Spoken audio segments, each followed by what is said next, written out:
ఈరోజు నా వీడియో వచ్చేసి తెలుగులో. నేను నా సెల్ఫ్ ప్యాంపరింగ్ కోసం బయట సలూన్కి వెళ్ళాను. ఇంకా పెడిక్యూర్ ఇంకా హెయిర్ వాష్ తీసుకున్నాను. నా సలూన్కి వచ్చేసరికి హెయిర్ కట్స్, క్లీనప్, ఐబ్రోస్ అని కస్టమర్స్ ఉన్నారు. అది కంప్లీట్ చేసుకొని ఇంకా ఇంటికి వెళ్ళేసరికి పిల్లలు స్కూల్ నుండి అప్పటికే వచ్చారు.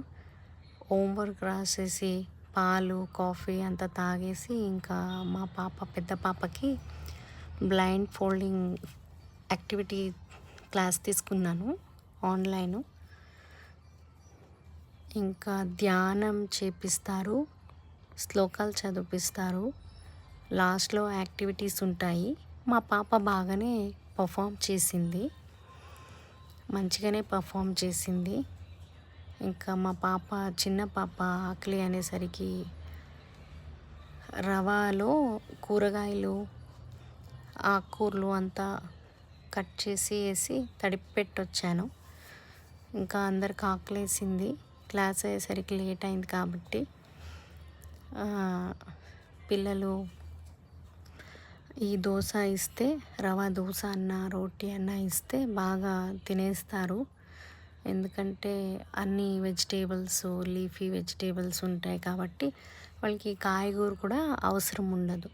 వాళ్ళు గీతో పాటే తినేస్తారు. ఇంకా టైం అప్పటికే చాలా అయిపోయిందని 2 తవాలు పెట్టేసి ఇంకా మేనేజ్ చేశాను నేను. 2 మీద అక్కడెక్కడ కాల్స్తూ. మీకు ఈ రెసిపీ ఏదైనా కావాలంటే కామెంట్ చేయండి, ఖచ్చితంగా పెడతాను. ఇంకా మా పిల్లలకి కూడా వీడియోస్ అది ఇది పెడుతూ ఉంటాను, అప్పుడప్పుడు చూడండి. ఈ రవా దోశ అందరికీ రాదు, కష్టం అంటుంటారు చూసేటోళ్ళు. మా బెంగళూరియన్స్కి అయితే చాలా ఈజీ. రవా దోశ అన్న, రవా రోటీ అన్న చాలా ఇష్టం.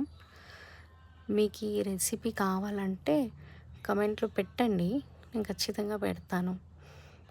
సాఫ్రాన్, వైట్, గ్రీన్ అన్నీ కనపడేసరికి ఆ రోటీలో వాళ్ళు హ్యాపీగా తినేశారు. ఇంకా సపోర్ట్ చేయండి. Good night.